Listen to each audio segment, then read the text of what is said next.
ಆತ್ಮೀಯ ಸ್ನೇಹಿತರೆ, MNS ಅಕಾಡೆಮಿಗೆ ಸ್ವಾಗತ. ಸ್ನೇಹಿತರೆ, ಎಲ್ಲ ಸ್ಪರ್ಧಾತ್ಮಕ ಪರೀಕ್ಷೆಗಳಿಗೆ ಕೇಳಬಹುದಾದಂಥ 2020 ಪ್ರಮುಖ ಪ್ರಚಲಿತ ಘಟನೆಗಳ ಟಾಪ್ 25 ವಿಡಿಯೋದ ಭಾಗ 10 ವಿಡಿಯೋ ಸರಣಿ ಇದಾಗಿದೆ. ನೀವು 9 ವಿಡಿಯೋಗಳು ಹಿಂದಿನ 9 ವಿಡಿಯೋಗಳು ನೋಡಿಲ್ಲ ಅಂದರೆ ಅವನ್ನು ನಮ್ಮ ಡಿಸ್ಕ್ರಿಪ್ಷನ್ ಬಾಕ್ಸಲ್ಲಿ ಕೊಟ್ಟಿರ್ತೀವಿ, ನೋಡಿ ಅಂತ ಹೇಳ್ತಾ ಸ್ನೇಹಿತರೆ, ಎಲ್ಲ ಸ್ಪರ್ಧಾತ್ಮಕ ಪರೀಕ್ಷೆಗಳಿಗೆ ಕರೆಂಟ್ ಅಫೇರ್ಸ್ ಬಹಳ ಅತಿ ಪ್ರಮುಖ. ಅದನ್ನು ಸಂಕ್ಷಿಪ್ತವಾಗಿ ಸಮಗ್ರವಾಗಿ ಕೊಡ್ತಕ್ಕಂಥ ಪ್ರಯತ್ನ ಈ ವಿಡಿಯೋ ಸರಣಿ ಆಗಿದೆ. ಮೊದಲನೇ ಪ್ರಶ್ನೆ, ಯಾವ ದಿವಂಗತ ಕೇಂದ್ರ ಸಚಿವರ ನಂತರ ಪ್ರವಾಸಿ ಭಾರತೀಯ ಕೇಂದ್ರವನ್ನು ಮರುನಾಮಕರಣ ಮಾಡಲಾಯಿತು ಅಂತ. ಇದಕ್ಕೆ ಸರಿಯಾದಂಥ ಉತ್ತರ ಆಪ್ಷನ್ 1, ಸುಷ್ಮಾ ಸ್ವರಾಜ್ರವರು. ಭಾರತೀಯ ರಾಜತಾಂತ್ರಿಕತೆಗೆ ದಿವಂಗತ ನಾಯಕಿ ಸುಷ್ಮಾ ಸ್ವರಾಜ್ರವರ ಅಮೂಲ್ಯ ಸೇವೆಯ ನೆನಪಿಗಾಗಿ ಪ್ರವಾಸಿ ಭಾರತೀಯ ಕೇಂದ್ರವನ್ನು ಸುಷ್ಮಾ ಸ್ವರಾಜ್ ಭವನ ಅಂತೇಳಿ ಮರುನಾಮಕರಣ ಮಾಡಲಾಗಿದೆ ಅಂತೇಳಿ ಭಾರತೀಯ ವಿದೇಶಾಂಗ ಸಚಿವಾಲಯ 2020 ಫೆಬ್ರವರಿ 13ರಂದು ಘೋಷಣೆಯನ್ನು ಮಾಡಿತು. ಎರಡನೇ ಪ್ರಶ್ನೆ, ಪ್ರತಿ ವರ್ಷ ವಿಶ್ವ ರೇಡಿಯೋ ದಿನವನ್ನು ಯಾವಾಗ ಆಚರಣೆ ಮಾಡಲಾಗತ್ತೆ ಅಂತ. ಇದಕ್ಕೆ ಸರಿಯಾದಂಥ ಉತ್ತರ ಆಪ್ಷನ್ 3, ಫೆಬ್ರವರಿ 13. ವಿಶ್ವ ರೇಡಿಯೋ ದಿನವನ್ನು ಪ್ರತಿ ವರ್ಷ ಫೆಬ್ರವರಿ 13ರಂದು ಜಗತ್ತಿನಾದ್ಯಂತ ಆಚರಣೆ ಮಾಡಲಾಗತ್ತೆ. ಈ ದಿನ ರೇಡಿಯೋದ ಪ್ರಾಮುಖ್ಯತೆ ಮತ್ತು ಮೌಲ್ಯವನ್ನು ತಿಳಿಸ್ತಕ್ಕಂಥ ದಿನವಾಗಿದೆ. ಇದನ್ನು ಮೊದಲು ಯುನೆಸ್ಕೋ ಫೆಬ್ರವರಿ 13, 2012ರಂದು ಪ್ರಾರಂಭ ಮಾಡಿತು. ಮುಂದಿನ ಪ್ರಶ್ನೆ, ರಾಷ್ಟ್ರೀಯ ಮಹಿಳಾ ದಿನಾಚರಣೆಯನ್ನು ಭಾರತದಲ್ಲಿ ಯಾವಾಗ ಆಚರಣೆ ಮಾಡಲಾಗತ್ತೆ ಅಂತ. ಇದಕ್ಕೆ ಸರಿಯಾದಂಥ ಉತ್ತರ ಆಪ್ಷನ್ 4, ಫೆಬ್ರವರಿ 13. ಭಾರತದಲ್ಲಿ ಪ್ರತಿ ವರ್ಷ ಫೆಬ್ರವರಿ 13ರನ್ನು ರಾಷ್ಟ್ರೀಯ ಮಹಿಳಾ ದಿನ ಅಂತೇಳಿ ಆಚರಣೆ ಮಾಡಲಾಗುತ್ತೆ. ಸರೋಜಿನಿ ನಾಯ್ಡುರವರ ಜನ್ಮದಿನದಂದು ಇದನ್ನು ಆಚರಣೆ ಮಾಡಲಾಗುತ್ತೆ. ಇನ್ನು ಈ ವರ್ಷ ಭಾರತ ಸರೋಜಿನಿ ನಾಯ್ಡುರವರ 141ನೇ ಜನ್ಮ ದಿನಾಚರಣೆಯನ್ನು ಆಚರಣೆ ಮಾಡ್ತಾ ಇದೆ. ನಾಯ್ಡುರವರು ಭಾರತದ ಯುನೈಟೆಡ್ ಪ್ರಾಂತ್ಯಗಳ ಮೊದಲ ಮಹಿಳಾ ಗವರ್ನರ್ ಆಗಿದ್ದರು, ಅಂದರೆ ಈಗಿನ ಉತ್ತರ ಪ್ರದೇಶದ ಮೊದಲ ಮಹಿಳಾ ಗವರ್ನರ್ ಆಗಿದ್ದರು. ಅವರ ಕವನ ಸಂಕಲನಕ್ಕಾಗಿ ಅವರನ್ನು ನೈಟಿಂಗಲ್ ಆಫ್ ಇಂಡಿಯಾ ಅಂತ ಜನಪ್ರಿಯರಾಗಿದ್ದರು. ಅವರು ಭಾರತೀಯ ರಾಷ್ಟ್ರೀಯ ಚಳುವಳಿಯಲ್ಲಿ ಸಕ್ರಿಯವಾಗಿ ಪಾಲ್ಗೊಂಡಂಥವರು ಆಗಿದ್ದರು. ನಾಲ್ಕನೇ ಪ್ರಶ್ನೆ, 2020 ಫೆಬ್ರವರಿಯಲ್ಲಿ ಅಮೆರಿಕದ ಅಧ್ಯಕ್ಷ ಡೊನಾಲ್ಡ್ ಟ್ರಂಪ್ ಉದ್ಘಾಟನೆ ಮಾಡಿದಂಥ ವಿಶ್ವದ ಅತಿದೊಡ್ಡ ಕ್ರಿಕೆಟ್ ಕ್ರೀಡಾಂಗಣ ಎಲ್ಲಿ ನಿರ್ಮಾಣ ಆಗಿದೆ ಅಂತ. ಇದಕ್ಕೆ ಸರಿಯಾದಂಥ ಉತ್ತರ ಆಪ್ಷನ್ 2, ಗುಜರಾತ್ ರಾಜ್ಯ.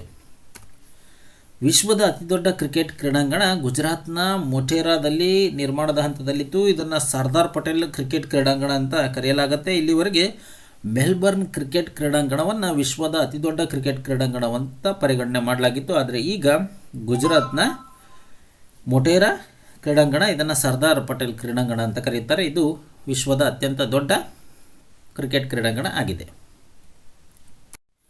ಐದನೇ ಪ್ರಶ್ನೆ, 2020 ರಾಷ್ಟ್ರೀಯ ಜಲ ಸಮ್ಮೇಳನಕ್ಕೆ ಯಾವ ಭಾರತೀಯ ನಗರ ಆತಿಥ್ಯವನ್ನು ವಹಿಸಿತ್ತು ಅಂತ. ಇದಕ್ಕೆ ಸರಿಯಾದಂಥ ಉತ್ತರ ಆಪ್ಷನ್ 3, ಭೋಪಾಲ್. ರಾಷ್ಟ್ರೀಯ ಜಲ ಸಮ್ಮೇಳನ 2020 ಮಧ್ಯಪ್ರದೇಶದ ರಾಜಧಾನಿ ಭೋಪಾಲ್ನಲ್ಲಿ ನಡೀತು. ಇದನ್ನು ರಾಜ್ಯದ ಮುಖ್ಯಮಂತ್ರಿ, ಆಗಿನ ಮುಖ್ಯಮಂತ್ರಿ ಆದಂಥ ಕಮಲ್ನಾಥ್ ಅವರು ಉದ್ಘಾಟನೆ ಮಾಡಿದ್ರು. ವಾಟರ್ ಮ್ಯಾನ್ ಆಫ್ ಇಂಡಿಯಾ ಅಂತ ಕರೆಸ್ಕೊಳ್ತಕ್ಕಂಥ ರಾಜೇಂದ್ರ ಸಿಂಗ್ ಸೇರಿದಂತೆ ದೇಶಾದ್ಯಂತ ಹಲವಾರು ಪ್ರಸಿದ್ಧ ನೀರಿನ ತಜ್ಞರು ಈ ಸಮ್ಮೇಳನದಲ್ಲಿ ಭಾಗವಹಿಸಿ ನೀರಿನ ಬಿಕ್ಕಟ್ಟಿನ ವಿಷಯಗಳ ಬಗ್ಗೆ ಚರ್ಚೆಯನ್ನು ಮಾಡಿದ್ರು. ಸಾಂಪ್ರದಾಯಿಕ ನೀರಿನ ಮೂಲಗಳು, ನದಿ ಪುನಃಸ್ಥಾಪನೆ, ನೀರಿನ ಹಕ್ಕಿನ ವಿಷಯಗಳ ಚರ್ಚೆ ಇಲ್ಲಿ ನಡೆದಿತ್ತು. ಆರನೇ ಪ್ರಶ್ನೆ, ವಿ ಥಿಂಕ್ ಡಿಜಿಟಲ್ ಎನ್ನುವುದು ಯಾವ ಜಾಗತಿಕ ತಾಂತ್ರಿಕ ಕಂಪನಿಯ ಡಿಜಿಟಲ್ ಸಾಕ್ಷರತಾ ಕಾರ್ಯಕ್ರಮ ಆಗಿದೆ ಅಂತ. ಇದಕ್ಕೆ ಸರಿಯಾದಂಥ ಉತ್ತರ ಆಪ್ಷನ್ 2, ಫೇಸ್ಬುಕ್. ತಂತ್ರಜ್ಞಾನದ ದೈತ್ಯವಾದಂಥ ಫೇಸ್ಬುಕ್ ಜಾಗತಿಕ ಡಿಜಿಟಲ್ ಸಾಕ್ಷರತಾ ಕಾರ್ಯಕ್ರಮವಾದಂಥ ವಿ ಥಿಂಕ್ ಡಿಜಿಟಲ್ ಎನ್ನುವುದಾಗಿದೆ. ಇಂಟರ್ನೆಟ್ ಜಾಗದಲ್ಲಿ ಲಿಂಗ ಅಸಮತೋಲನವನ್ನು ಹೋಗಲಾಡಿಸ್ತಕ್ಕಂಥ ಉದ್ದೇಶದಿಂದ ಈ ಕಾರ್ಯಕ್ರಮವನ್ನು 2019ರಲ್ಲಿ ಸ್ಥಾಪನೆ ಮಾಡಲಾಯಿತು. ಇತ್ತೀಚೆಗೆ ರಾಷ್ಟ್ರೀಯ ಮಹಿಳಾ ಆಯೋಗ ಮತ್ತು ಸೈಬರ್ ಪೀಸ್ ಫೌಂಡೇಶನ್ ಸಹಯೋಗದೊಂದಿಗೆ ಫೇಸ್ಬುಕ್ ಉತ್ತರ ಪ್ರದೇಶದಲ್ಲಿ ವಿ ಥಿಂಕ್ ಡಿಜಿಟಲ್ ಕಾರ್ಯಕ್ರಮವನ್ನು ಪ್ರಾರಂಭ ಮಾಡಿತು. 7 ಭಾರತೀಯ ರಾಜ್ಯಗಳಲ್ಲಿ ಸುಮಾರು 1,00,000 ಮಹಿಳೆಯರಿಗೆ ಡಿಜಿಟಲ್ ಸಾಕ್ಷರತೆಯನ್ನು ಒದಗಿಸ್ತಕ್ಕಂಥ ಉದ್ದೇಶ ಈ ಕಾರ್ಯಕ್ರಮ ಹೊಂದಿತ್ತು. ಎರಡನೇ ಪ್ರಶ್ನೆ, 2ನೇ ಬಿಮ್ಸ್ಟೆಕ್ ಡಿಸಾಸ್ಟರ್ ಮ್ಯಾನೇಜ್ಮೆಂಟ್ ಎಕ್ಸಸೈಸ್ ವಿಪತ್ತು ನಿರ್ವಹಣಾ ವ್ಯಾಯಾಮ 2020 ಯಾವ ನಗರದಲ್ಲಿ ನಡೆಸಲಾಯಿತು ಅಂತ. ಇದಕ್ಕೆ ಸರಿಯಾದಂಥ ಉತ್ತರ ಆಪ್ಷನ್ 2, ಭುವನೇಶ್ವರ. 2ನೇ 7 ರಾಷ್ಟ್ರಗಳ ಬಿಮ್ಸ್ಟೆಕ್ ವಿಪತ್ತು ನಿರ್ವಹಣಾ ವ್ಯಾಯಾಮ 2020 ಒಡಿಸ್ಸಾದ ರಾಜಧಾನಿಯಾದಂಥ ಭುವನೇಶ್ವರದಲ್ಲಿ ಮುಖ್ಯಮಂತ್ರಿ ನವೀನ್ ಪಟ್ನಾಯಕ್ ಉದ್ಘಾಟನೆ ಮಾಡಿದರು. ಈ ವ್ಯಾಯಾಮವನ್ನು ರಾಷ್ಟ್ರೀಯ ವಿಪತ್ತು ಪ್ರತಿಕ್ರಿಯೆ ಪಡೆ ನೋಡಲ್ ಏಜೆನ್ಸಿಯಾಗಿ ಆಯೋಜನೆ ಮಾಡಿದೆ. ಇನ್ನು ವ್ಯಾಯಾಮದ ಥೀಮ್ ಅಂತಂದರೆ ಭೂಕಂಪದಲ್ಲಿ ತೀವ್ರ ಹಾನಿಯನ್ನು ಅನುಭವಿಸ್ತಕ್ಕಂಥ ಸಾಂಸ್ಕೃತಿಕ ಪರಂಪರೆಯ ತಾಣಕ್ಕೆ ಪ್ರತಿಕ್ರಿಯೆ ಮತ್ತು ಪ್ರವಾಹ ಅಥವಾ ಚಂಡಮಾರುತದ ಉಲ್ಬಣದಿಂದ ಪ್ರಭಾವಿತವಾದಂಥ ಸಾಂಸ್ಕೃತಿಕ ಪರಂಪರೆಯ ತಾಣಕ್ಕೆ ಪ್ರತಿಕ್ರಿಯೆ ಅನ್ನೋದಾಗಿದೆ. ಅಂದರೆ response to a cultural heritage site that suffers severe damage in an earthquake ಅಂತ. ಹಾಗೆ response to an cultural heritage site that is affected by flooding or storm surge ಅನ್ನೋದಾಗಿದೆ. 8ನೇ ಪ್ರಶ್ನೆ, ವಿಶ್ವ ಹವಾಮಾನ ಸಂಸ್ಥೆಯ ಪ್ರಕಾರ ಅಂಟಾರ್ಟಿಕಾದಲ್ಲಿ ಇತ್ತೀಚೆಗೆ ಅತಿ ಹೆಚ್ಚು ತಾಪಮಾನ ದಾಖಲಿಸಿದೆ. ಆ ತಾಪಮಾನ ಎಷ್ಟು ಅಂತ ಇದಕ್ಕೆ ಸರಿಯಾದಂಥ ಉತ್ತರ ಆಪ್ಷನ್ 2 20.75 ಡಿಗ್ರಿ ಸೆಲ್ಸಿಯಸ್ ಆಗಿದೆ. ವಿಶ್ವ ಹವಾಮಾನ ಸಂಸ್ಥೆಯ ಪ್ರಕಾರ ಅಂಟಾರ್ಟಿಕಾ ತನ್ನ ಅತಿ ಹೆಚ್ಚು ತಾಪಮಾನವಾದಂಥ 20.75 ಡಿಗ್ರಿ ಸೆಲ್ಸಿಯಸನ್ನು ಇತ್ತೀಚೆಗೆ ದಾಖಲೆ ಮಾಡಿದೆ. ಇನ್ನು ಈ ಹಿಂದೆ ಖಂಡದಲ್ಲಿ ದಾಖಲಾದಂಥ ಅತಿ ಹೆಚ್ಚು ತಾಪಮಾನ ಅಂತಂದರೆ 18.3 ಡಿಗ್ರಿ ಸೆಲ್ಸಿಯಸ್ ಆಗಿತ್ತು. ಅದು ಜನವರಿ 1982ರಲ್ಲಿ ಅದು ದಾಖಲಾಗಿತ್ತು. 9ನೇ ಪ್ರಶ್ನೆ, ವಿರೂಪಾಪುರ ಗಡ್ಡಿ ಇತ್ತೀಚೆಗೆ ಸುದ್ದಿಯಲ್ಲಿ ಕಂಡುಬರ್ತಾ ಇದೆ. ಇದು ಈ ಕೆಳಗಿನ ಯಾವ ನದಿಗಳಿಂದ ರೂಪುಗೊಂಡಂಥ ಅಂಡಾಕಾರದ ದ್ವೀಪ ಆಗಿದೆ ಅಂತ. ಇದಕ್ಕೆ ಸರಿಯಾದಂಥ ಉತ್ತರ ಆಪ್ಷನ್ 4 ತುಂಗಭದ್ರಾ. ತುಂಗಭದ್ರಾ ನದಿಯಿಂದ ರೂಪುಗೊಂಡಂಥ ಮತ್ತು ಹಂಪಿ ವಿಶ್ವ ಪರಂಪರೆಯ ತಾಣದ ಪಶ್ಚಿಮದಲ್ಲಿರ್ತಕ್ಕಂಥ ವಿರೂಪಾಪುರ ಗಡ್ಡೆಯಲ್ಲಿ ನಿರ್ಮಿಸಲಾದಂಥ ರೆಸ್ಟೋರೆಂಟ್ಗಳು, ಹೋಟೆಲ್ಗಳು, ಅತಿಥಿ ಗೃಹಗಳು ಮತ್ತು ಇತರೆ ಕಟ್ಟಡಗಳನ್ನು ನೆಲಸಮಗೊಳಿಸುವ ಕರ್ನಾಟಕ ಸರ್ಕಾರದ ಅಧಿಕಾರಿಗಳ ನಿರ್ಧಾರವನ್ನು ಸುಪ್ರೀಂ ಕೋರ್ಟ್ ಇತ್ತೀಚೆಗೆ ದೃಢಪಡಿಸಿದೆ, ಅಂದರೆ ಎತ್ತಿ ಹಿಡಿದಿದೆ. ಸೊ ಹಾಗಾಗಿ ಈ ವಿರೂಪಾಪುರ ಗಿಡ್ಡಿ ಅನ್ನೋದು ಸುದ್ದಿಯಲ್ಲಿದ್ದಂಥ ವಿಷಯ ಆಗಿತ್ತು. 10ನೇ ಪ್ರಶ್ನೆ, ಫ್ಯೂಚರ್ ಆಫ್ ಅರ್ತ್ 2020 ವರದಿಯನ್ನು ಇತ್ತೀಚೆಗೆ ಈ ಕೆಳಗಿನ ಯಾವ ಸಂಸ್ಥೆಯಿಂದ ಬಿಡುಗಡೆ ಮಾಡಲಾಯಿತು ಅಂತ. ಇದಕ್ಕೆ ಸರಿಯಾದಂಥ ಉತ್ತರ ಭಾರತೀಯ ವಿಜ್ಞಾನ ಸಂಸ್ಥೆ, ಹವಾಮಾನ ಬದಲಾವಣೆಗಾಗಿ ದಿವೇಚಾ ಕೇಂದ್ರ, ದಕ್ಷಿಣ ಏಷ್ಯಾ ಭವಿಷ್ಯದ ಭೂಪ್ರಾದೇಶಿಕ ಕಚೇರಿ, ಅಂದರೆ 3 ಬರ್ತಾವೆ. ಹಾಗಾಗಿ ಆಪ್ಷನ್ 4 ಮೇಲಿನ ಎಲ್ಲವೂ ಅಂತ ಬರುತ್ತೆ.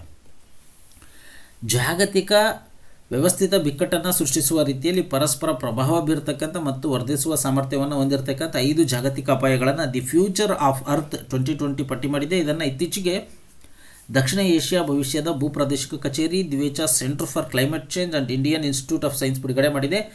ಇಸ್ರೋದ ಮಾಜಿ ಅಧ್ಯಕ್ಷ ಕೆ ಕಸ್ತೂರಿ ರಂಗನ್ ಬಿಡುಗಡೆ ಮಾಡಿದಂಥ ವರದಿಯಲ್ಲಿ ಹವಾಮಾನ ಬದಲಾವಣೆ ತಗ್ಗಿಸುವಿಕೆ ಮತ್ತು ಹೊಂದಾಣಿಕೆ ವೈಫಲ್ಯ, ತೀವ್ರ ಹವಾಮಾನ ಘಟನೆಗಳು, ಹಾಗೆ ಪ್ರಮುಖ ಜೀವ ವೈವಿಧ್ಯ ನಷ್ಟ ಮತ್ತು ಪರಿಸರ ವ್ಯವಸ್ಥೆಯ ಕುಸಿತ, ಆಹಾರ ಬಿಕ್ಕಟ್ಟು ಮತ್ತು ನೀರಿನ ಬಿಕ್ಕಟ್ಟು, ಇವು 5 ಜಾಗತಿಕ ಅಪಾಯಗಳು ಅಂತ ಹೇಳಲಾಗುತ್ತೆ. ಇನ್ನು ಇಂಗಾಲದ ಕಾರ್ಬನ್ ಫುಟ್ ಪ್ರಿಂಟ್ ಅಂತ ಕರಿತೀವಿ, ಅದನ್ನು ಕಡಿಮೆ ಮಾಡ್ತಕ್ಕಂಥ ಮತ್ತು 2050ರ ವೇಳೆಗೆ ಜಾಗತಿಕ ತಾಪಮಾನವನ್ನು 2 ಡಿಗ್ರಿ ಸೆಲ್ಸಿಯಸ್ಗಿಂತ ಕಡಿಮೆ ಮಾಡ್ತಕ್ಕಂಥ ಉದ್ದೇಶದಿಂದ ಈ ವರದಿಯನ್ನು ಸಿದ್ಧಪಡಿಸಲಾಗಿದೆ ಅಂತ ಹೇಳಲಾಗುತ್ತೆ.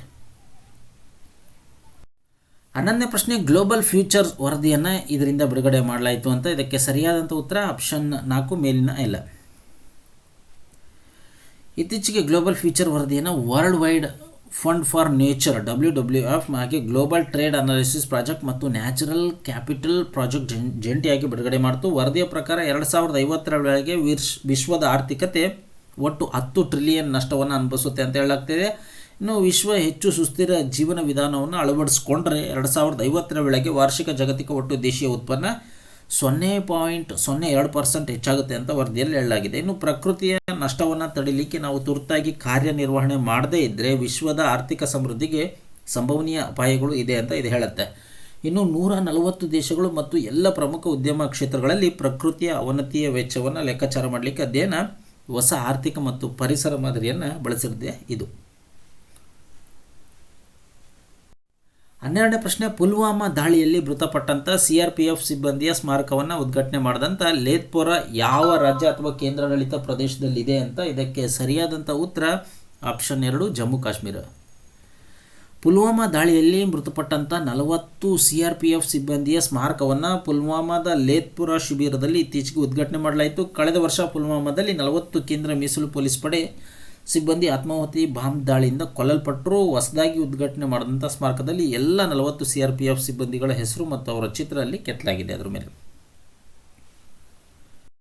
13ನೇ ಪ್ರಶ್ನೆ, ಹುನರ್ ಹಾತ್ ಅನ್ನೋದು ಭಾರತದ ಯಾವ ಕೇಂದ್ರ ಸಚಿವಾಲಯದ ಉಪಕ್ರಮ ಆಗಿದೆ ಅಂತ. ಇದಕ್ಕೆ ಸರಿಯಾದಂಥ ಉತ್ತರ ಆಪ್ಷನ್ 2 ಅಲ್ಪಸಂಖ್ಯಾತ ವ್ಯವಹಾರಗಳ ಸಚಿವಾಲಯ ಆಗಿದೆ ಹುನರ್ ಹಾತ್ ಅನ್ನೋದು. ಹುನರ್ ಹಾತ್ ಇದು ಭಾರತ ಸರ್ಕಾರದ ಕೇಂದ್ರ ಅಲ್ಪಸಂಖ್ಯಾತ ವ್ಯವಹಾರಗಳ ಸಚಿವಾಲಯದ ಒಂದು ಉಪಕ್ರಮ. ಈ ಉಪಕ್ರಮದ ಅಡಿಯಲ್ಲಿ ಸ್ಟಾಲ್ಗಳು ಮತ್ತು ತಮ್ಮ ಕೌಶಲ್ಯವನ್ನು ತೋರಿಸಲಿಕ್ಕೆ ಈ ಮಾಸ್ಟರ್ ಕುಶಲಕರ್ಮಿಗಳು ಮತ್ತು ದೇಶಾದ್ಯಂತ ಪಾಕಶಾಲೆಯ ತಜ್ಞರು ಭಾಗವಹಿಸ್ತಕ್ಕಂಥ ಸ್ಥಳ ಇದಾಗಿದೆ. ಇದು ಸ್ಥಳೀಯ ಕುಶಲಕರ್ಮಿಗಳಿಗೆ ಉದ್ಯೋಗ ಅವಕಾಶಗಳನ್ನು ಒದಗಿಸ್ತಕ್ಕಂಥ ಮತ್ತು ನಮ್ಮ ದೇಶದ ಸಂಸ್ಕೃತಿಯನ್ನು ಕಾಪಾಡ್ತಕ್ಕಂಥ ಗುರಿಯನ್ನು ಹೊಂದಿದೆ. ಇತ್ತೀಚೆಗೆ ಸಚಿವಾಲಯ ಫೆಬ್ರವರಿ 9ರಂದು ಮಧ್ಯಪ್ರದೇಶದ ಇಂದೋರ್ ಮತ್ತು ಫೆಬ್ರವರಿ 13ರಂದು ನವದೆಹಲಿಯ ಇಂಡಿಯಾ ಗೇಟ್ನ ಉಲೋಹಸಿನಲ್ಲಿ ಹುನರ್ ಹಾತನ್ನು ಉದ್ಘಾಟನೆ ಮಾಡಿದ್ದನ್ನು ಸ್ಮರಿಸ್ಬೋದು ನಾವಿಲ್ಲಿ. 14ನೇ ಪ್ರಶ್ನೆ, ಯಾವ ಭಾರತೀಯ ಕಾರ್ಯಕರ್ತರಿಗೆ ಇತ್ತೀಚೆಗೆ ಪ್ರತಿಷ್ಠಿತ ಡಾನ್ ಡೇವಿಡ್ ಪ್ರಶಸ್ತಿ ನೀಡಲಾಯಿತು ಅಂತ? ಇದಕ್ಕೆ ಸರಿಯಾದಂಥ ಉತ್ತರ ಆಪ್ಷನ್ 1 ಗೀತಾ ಸೇನ್ ರವರಿಗೆ. ಭಾರತದ ಖ್ಯಾತ ಸ್ತ್ರೀ ಸಮಾನತಾವಾದಿ ವಿದ್ವಾಂಸೆ ಮತ್ತು ಕಾರ್ಯಕರ್ತೆಯಾದಂಥ ಗೀತಾ ಸೇನ್ ರವರಿಗೆ ಪ್ರತಿಷ್ಠಿತ ಡಾನ್ ಡೇವಿಡ್ ಪ್ರಶಸ್ತಿಯನ್ನು ನೀಡಲಾಯಿತು. ಇದು ವಿಶ್ವಾದ್ಯಂತ ವ್ಯಕ್ತಿಗಳು ಮತ್ತು ಸಂಸ್ಥೆಗಳಿಗೆ ಸ್ಫೂರ್ತಿದಾಯಕವಾಗುವಂತೆ ವಾರ್ಷಿಕವಾಗಿ 1 ಮಿಲಿಯನ್ನ 3 ಬಹುಮಾನಗಳನ್ನು ಇದು ನೀಡುತ್ತೆ. ಡಾನ್ ಡೇವಿಡ್ ಫೌಂಡೇಶನ್ ಪ್ರಧಾನ ಕಚೇರಿಯನ್ನು ಇಸ್ರೇಲ್ನ ಟೆಲ್ ಅವೀವ್ ವಿಶ್ವವಿದ್ಯಾಲಯ ಹೊಂದಿದೆ. ಇನ್ನು ಗೀತಾ ಸೇನ್ ರವರು ಸಾರ್ವಜನಿಕ ಆರೋಗ್ಯದ ಪ್ರತಿಷ್ಠಾನದ ನಿರ್ದೇಶಕರಾಗಿದ್ದಾರೆ. ಇವರು ಮಹಿಳಾ ಹಕ್ಕುಗಳು, ಲೈಂಗಿಕ ಆರೋಗ್ಯ, ಬಡತನ ನಿರ್ಮೂಲನೆ ಕ್ಷೇತ್ರಗಳಲ್ಲಿ ಅವರು ಮಾಡಿದಂಥ ಸೇವೆಗಾಗಿ ಪ್ರಶಸ್ತಿಯನ್ನು ನೀಡಲಾಗಿದೆ. 15ನೇ ಪ್ರಶ್ನೆ, ಅಂತಾರಾಷ್ಟ್ರೀಯ ಹಾಕಿ ಫೆಡರೇಷನ್ FIH ಇತ್ತೀಚೆಗೆ ಯಾವ ಭಾರತೀಯ ಆಟಗಾರನನ್ನು 2019 ವರ್ಷದ ಆಟಗಾರ ಅಂತ ಹೆಸರಿಸಿದೆ ಅಂತ? ಇದಕ್ಕೆ ಸರಿಯಾದಂಥ ಉತ್ತರ ಆಪ್ಷನ್ 1 ಮನ್ಪ್ರೀತ್ ಸಿಂಗ್ ರವರು. ಭಾರತೀಯ ಪುರುಷರ ತಂಡದ ನಾಯಕರಾದಂಥ ಮನ್ಪ್ರೀತ್ ಸಿಂಗ್ ರವರನ್ನು ಇತ್ತೀಚೆಗೆ 2019 ವರ್ಷದ ಆಟಗಾರ ಅಂತೇಳಿ ಅಂತಾರಾಷ್ಟ್ರೀಯ ಹಾಕಿ ಫೆಡರೇಷನ್ ಆಯ್ಕೆ ಮಾಡಿದೆ. 1999 ನಂತರ ಪ್ರತಿಷ್ಠಿತ ಪ್ರಶಸ್ತಿಯನ್ನು ಗೆದ್ದಂಥ ಮೊದಲ ಭಾರತೀಯ ಹೆಗ್ಗಳಿಕೆ ಇವರು ಮನ್ಪ್ರೀತ್ ರವರದಾಗಿದೆ. ಇನ್ನು ಮನ್ಪ್ರೀತ್ ಸಿಂಗ್ ರವರು ಭಾರತವನ್ನು FIHನ ಸರಣಿ ಫೈನಲ್ ಮತ್ತು 2019 FIH ಒಲಿಂಪಿಕ್ ಕ್ವಾಲಿಫೈಯರ್ಗಳಲ್ಲಿ ಯಶಸ್ವಿಯಾಗಿ ಮುನ್ನಡೆಸಿದಂಥವರಾಗಿದ್ದರು. ಇನ್ನು ಇತ್ತೀಚೆಗೆ FIH ಪುರುಷರ ಹಾಕಿ ಸರಣಿ ಫೈನಲ್ನಲ್ಲಿ ಭಾರತಕ್ಕಾಗಿ 250 ಅಂತಾರಾಷ್ಟ್ರೀಯ ಪಂದ್ಯಗಳನ್ನು ಇವರು ಪೂರ್ಣ ಮಾಡಿದಂಥವರಾಗಿದ್ದಾರೆ. 16ನೇ ಪ್ರಶ್ನೆ, bureau of civil aviation security ಇತ್ತೀಚೆಗೆ ಎಲ್ಲ ವಿಮಾನ ನಿಲ್ದಾಣಗಳು ಮತ್ತು ವಿಮಾನಗಳಲ್ಲಿ ಯಾವ ಉತ್ಪನ್ನವನ್ನು ನಿಷೇಧ ಮಾಡಿದೆ ಅಂತ? ಇದಕ್ಕೆ ಸರಿಯಾದಂಥ ಉತ್ತರ ಆಪ್ಷನ್ 2 ಇ-ಸಿಗರೇಟ್. ಭಾರತದ ವಾಯುಯಾನ ಭದ್ರತಾ ನಿಯಂತ್ರಕ bureau of civil aviation security ಇತ್ತೀಚೆಗೆ ಭಾರತದ ಎಲ್ಲ ವಿಮಾನ ನಿಲ್ದಾಣಗಳು ಮತ್ತು ವಿಮಾನಗಳಲ್ಲಿ ಇ-ಸಿಗರೇಟ್ ಮತ್ತು ಅದರ ಉತ್ಪನ್ನವನ್ನು ನಿಷೇಧ ಮಾಡಿದೆ ಅಂತ ತಿಳಿಸಿದೆ. ವಿಮಾನ ನಿಲ್ದಾಣದ ಆವರಣದಲ್ಲಿ ಅಥವಾ ಭಾರತಕ್ಕೆ ಹೊರಡುವ ಅಥವಾ ಭಾರತಕ್ಕೆ ಬರ್ತಕ್ಕಂಥ ಯಾವುದೇ ವಿಮಾನಗಳಲ್ಲಿ ಇಂಥ ಉತ್ಪನ್ನಗಳನ್ನು ವಿತರಣೆ ಮಾಡೋದು, ಮಾರಾಟ ಮಾಡೋದು, ಸಂಗ್ರಹಿಸೋದು ನಿಷೇಧ ಮಾಡಿದೆ. ಇನ್ನು ಕಳೆದ ವರ್ಷ ಆರೋಗ್ಯ ಮತ್ತು ಕುಟುಂಬ ಕಲ್ಯಾಣ ಸಚಿವಾಲಯ ಇ-ಸಿಗರೇಟ್ಗಳ ಉತ್ಪಾದನೆ, ಮಾರಾಟ ಮತ್ತು ಆಮದನ್ನು ನಿಷೇಧ ಮಾಡಿದ್ದನ್ನು ನಾವಿಲ್ಲಿ ಸ್ಮರಿಸ್ಬೋದು. 17ನೇ ಪ್ರಶ್ನೆ, ಭಾರತದ ಮೊದಲ ಇಂಟರ್ಸಿಟಿ ಎಲೆಕ್ಟ್ರಿಕ್ ಬಸ್ ಸೇವೆಯನ್ನು ಯಾವ ಭಾರತೀಯ ರಾಜ್ಯ ಇತ್ತೀಚೆಗೆ ಪ್ರಾರಂಭ ಮಾಡಿತು ಅಂತ? ಇದಕ್ಕೆ ಸರಿಯಾದಂಥ ಉತ್ತರ ಆಪ್ಷನ್ 1 ಮಹಾರಾಷ್ಟ್ರ. ಮುಂಬೈ ಮತ್ತು ಪುಣೆ ನಡುವೆ ಮೊದಲ ಇಂಟರ್ಸಿಟಿ ಎಲೆಕ್ಟ್ರಿಕ್ ಬಸ್ ಸೇವೆಯನ್ನು ಫೆಬ್ರವರಿ 14, 2020 ಪ್ರಾರಂಭ ಮಾಡಲಾಯಿತು. ಕೇಂದ್ರ ಸಾರಿಗೆ ಸಚಿವ ನಿತಿನ್ ಗಡ್ಕರಿರವರು ಇಲ್ಲಿ ಎಲೆಕ್ಟ್ರಿಕ್ ಬಸ್ ಸೇವೆಯನ್ನು ಉದ್ಘಾಟನೆ ಮಾಡಿದರು. ಈ ಎಲೆಕ್ಟ್ರಿಕ್ ಬಸ್ನಲ್ಲಿ 43 ಜನ ಕುಳಿತುಕೊಳ್ತಕ್ಕಂಥ ಸಾಮರ್ಥ್ಯ ಹೊಂದಿದೆ. ಈ ಬಸ್ ಒಂದು ಸರಿ ಚಾರ್ಜ್ ಮಾಡಿದ್ರೆ 300 ಕಿಲೋಮೀಟರ್ ದೂರವನ್ನು ಇದು ಕ್ರಮಿಸುತ್ತೆ. ಮಹಾರಾಷ್ಟ್ರದ ಇತರ ಭಾಗಗಳಲ್ಲಿ ಭಾರತ ಸರ್ಕಾರ ಈ ರೀತಿಯ ಬಸ್ ಸೇವೆಯನ್ನು ಪ್ರಾರಂಭ ಮಾಡುತ್ತೆ. ಈ ಬಸ್ಸನ್ನು ಸಾರ್ವಜನಿಕ ಖಾಸಗಿ ಸಹಭಾಗಿತ್ವದ ಮಾದರಿಯಲ್ಲಿ ನಡೆಸಲಾಗ್ತಾ ಇದೆ. 18ನೇ ಪ್ರಶ್ನೆ, ಈ ಕೆಳಗಿನ ಕ್ರೀಡಾಪಟುಗಳಲ್ಲಿ ಇತ್ತೀಚೆಗೆ 5 ಕಿಲೋಮೀಟರ್ ರಸ್ತೆ ಓಟದಲ್ಲಿ ಹೊಸ ವಿಶ್ವ ದಾಖಲೆಯನ್ನು ನಿರ್ಮಾಣ ಮಾಡಿದಂಥವರು ಯಾರು ಅಂತ? ಇದಕ್ಕೆ ಸರಿಯಾದಂಥ ಉತ್ತರ ಆಪ್ಷನ್ 1 ಜೋಶುವಾ ಚಪ್ಟಗಿ ಅಂತ. 5 ಕಿಲೋಮೀಟರ್ ರಸ್ತೆ ಓಟವನ್ನು 12 ನಿಮಿಷ 51 ಸೆಕೆಂಡ್ಗಳಲ್ಲಿ ಪೂರ್ಣಗೊಳಿಸುವ ಮೂಲಕ ಉಗಾಂಡಾದ ಓಟಗಾರ್ತಿ ಜೋಶುವಾ ಚಪ್ಟಗಿ ಹೊಸ ದಾಖಲೆಯನ್ನು ಮಾಡಿದ್ದಾರೆ. ಇನ್ನು ಇವರು ಕಳೆದ ತಿಂಗಳು ಏನು ವೆಲೆನ್ಸಿಯಾದಲ್ಲಿ ನಡೀತು, ಕೀನ್ಯಾದ ರೊನಾಟೆಕ್ ಕಿಪ್ಟೋಟೋ ಇವರು 13 ನಿಮಿಷ 18 ಸೆಕೆಂಡ್ಗಳಲ್ಲಿ ಏನು ಮಾಡಿದರು ದಾಖಲೆ, ಆ ದಾಖಲೆಯನ್ನು 27 ಸೆಕೆಂಡ್ಗಳ ಅಂತರದಲ್ಲಿ ಮುರಿದಿದ್ದಾರೆ. ಅಂದರೆ 12 ನಿಮಿಷ 51 ಸೆಕೆಂಡ್ಗಳ ಕಾಲದಲ್ಲಿ ಈ 5 ಕಿಲೋಮೀಟರ್ ಓಟವನ್ನು ಇವರು ಪೂರ್ಣಗೊಳಿಸಿದ್ದಾರೆ. 19ನೇ ಪ್ರಶ್ನೆ, ಬೀಟಲ್ ಗೀಸ್ ಅನ್ನೋದು ಇತ್ತೀಚೆಗೆ ಸುದ್ದಿಯಲ್ಲಿದೆ, ಇದು ಏನು ಅಂತ? ಇದಕ್ಕೆ ಸರಿಯಾದಂಥ ಉತ್ತರ ಇದು ಒಂದು ನಕ್ಷತ್ರ ಅಂತ. ಆಪ್ಷನ್ 4 ಇದು ಒಂದು ನಕ್ಷತ್ರ, ಅತಿ ದೊಡ್ಡ ನಕ್ಷತ್ರ. ಇತ್ತೀಚೆಗೆ European Space Organisation very large ಟೆಲಿಸ್ಕೋಪನ್ನು ಬಳಸಿಬಿಟ್ಟು ಖಗೋಳಶಾಸ್ತ್ರಜ್ಞರು ಬೀಟಲ್ ಗೀಸ್ ಅನ್ನೋ ಅಭೂತಪೂರ್ವ ನಕ್ಷತ್ರದ ಮಂಕಾಗುವಿಕೆಯನ್ನು ಗಮನಿಸಿದ್ದಾರೆ. ಇದು ಓರಿಯನ್ ನಕ್ಷತ್ರ ಪುಂಜದಲ್ಲಿ ಕಂಡುಬರ್ತಕ್ಕಂಥ ಒಂದು ಕೆಂಪು ದೈತ್ಯ, ಅಂದರೆ ಸೂಪರ್ ಜೈಂಟ್ ನಕ್ಷತ್ರ ಆಗಿದೆ. ಅಂದರೆ ಸೂರ್ಯನಿಗಿಂತ 20 ಪಟ್ಟು ಇದು ದೊಡ್ಡದಿದೆ. ಯಾವುದು ಬೀಟಲ್ ಗೀಸ್ ಅನ್ನೋದು. ಇನ್ನು ಕಳೆದ 6 ತಿಂಗಳಿಂದ ಇದು ನಾಟಕೀಯವಾಗಿ ಮತ್ತು ನಿಗೂಢವಾಗಿ ಮಂಕಾಗ್ತಿದೆ ಅಂತ ವಿಜ್ಞಾನಿಗಳು ಖಗೋಳಶಾಸ್ತ್ರಜ್ಞರು ಹೇಳಿದ್ದಾರೆ. ಇನ್ನು ಟೆಲಿಸ್ಕೋಪ್ನ ವರದಿಯ ಪ್ರಕಾರ ರಾತ್ರಿಯ ಪ್ರಕಾಶಮಾನವಾದ ನಕ್ಷತ್ರಗಳ ಪೈಕಿ ಈ ಬೀಟಲ್ ಗೀಸ್ ಅನ್ನೋ ನಕ್ಷತ್ರ 10ನೇ ಸ್ಥಾನದಲ್ಲಿರ್ತಕ್ಕಂಥ ನಕ್ಷತ್ರ ಆಗಿದೆ. 20ನೇ ಪ್ರಶ್ನೆ, ರಿಸರ್ವ್ ಬ್ಯಾಂಕ್ ಆಫ್ ಇಂಡಿಯಾ ಅಧ್ಯಯನದ ಪ್ರಕಾರ 2018-19 ಯಾವ ರಾಜ್ಯ ಹೆಚ್ಚಿನ ಯೋಜನಾ ಹೂಡಿಕೆಗಳನ್ನು ಆಕರ್ಷಣೆ ಮಾಡ್ತು ಅಂತ? ಇದಕ್ಕೆ ಸರಿಯಾದಂಥ ಉತ್ತರ ಆಪ್ಷನ್ 3 ಆಂಧ್ರ ಪ್ರದೇಶ.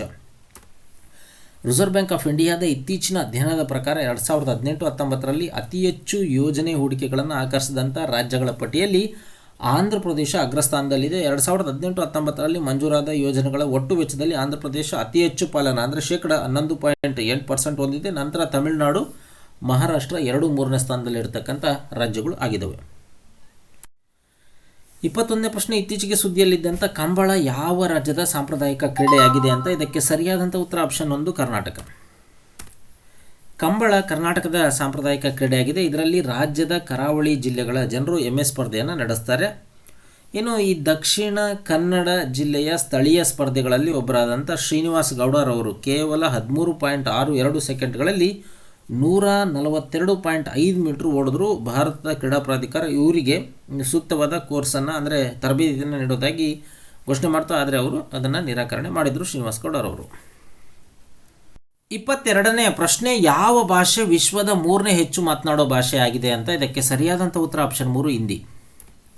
ಹಿಂದಿ ವಿಶ್ವದ 3ನೇ ಅತಿ ಹೆಚ್ಚು ಮಾತನಾಡೋ ಭಾಷೆಯಾಗಿದೆ. ಎತ್ನೋಲಾಗ್ನ 22ನೇ ಆವೃತ್ತಿ ಪ್ರಕಾರ ಒಟ್ಟು 615 ಮಿಲಿಯನ್ ಭಾಷಿಕರನ್ನು ಹೊಂದಿರತಕ್ಕಂಥ ಹಿಂದಿ ಭಾಷೆ ವಿಶ್ವದಲ್ಲಿ ಹೆಚ್ಚು ಮಾತನಾಡೋ ಸ್ಥಾನದಲ್ಲಿ, ಅಂದರೆ ಮಾತನಾಡೋ ಭಾಷೆಗಳಲ್ಲಿ 3ನೇ ಸ್ಥಾನದಲ್ಲಿದೆ. ಇಂಗ್ಲೀಷ್ ಭಾಷೆ ಇನ್ನೂ ಹೆಚ್ಚು ಮಾತನಾಡಿರ್ತಕ್ಕಂಥ ಸ್ಥಾನ ಆಗಿದೆ. ಇದು 1132 ಮಿಲಿಯನ್ ಭಾಷಿಕರು ಇಂಗ್ಲೀಷನ್ನು ಮಾತನಾಡ್ತಾರೆ ಅಂತ ಇದರಲ್ಲಿ ಹೇಳಲಾಗ್ತಿದೆ. ಇನ್ನು ಎತ್ನೋಲಾಗ್ ಅಂತಂದರೆ ಇದು ವಿಶ್ವ ಭಾಷೆಗಳ ಮುದ್ರಣ ಮತ್ತು ಆನ್ಲೈನ್ನಲ್ಲಿ ವಾರ್ಷಿಕ ಉಲ್ಲೇಖ ಪ್ರಕಟಣೆಯಾಗಿದ್ದು, ಇದು ವಿಶ್ವದ ಜೀವಂತ ಭಾಷೆಗಳ ಅಂಕಿಅಂಶಗಳು ಮತ್ತು ಇತರ ಮಾಹಿತಿಗಳನ್ನು ಇದು ಒದಗಿಸುತ್ತೆ. ಇದು ಜಗತ್ತಿನಾದ್ಯಂತ 7111 ಜೀವಂತ ಭಾಷೆಗಳಿದೆ ಅಂತ ಹೇಳುತ್ತೆ. ಅಲ್ಲದೆ ಇತ್ತೀಚಿನ ದಿನಗಳಲ್ಲಿ ಬಳಕೆಯಲ್ಲಿಲ್ಲದ ಭಾಷೆಗಳ ಡೇಟಾವನ್ನು ಸಹ ಇದು ಸಂಗ್ರಹ ಮಾಡ್ತಾ ಇದೆ.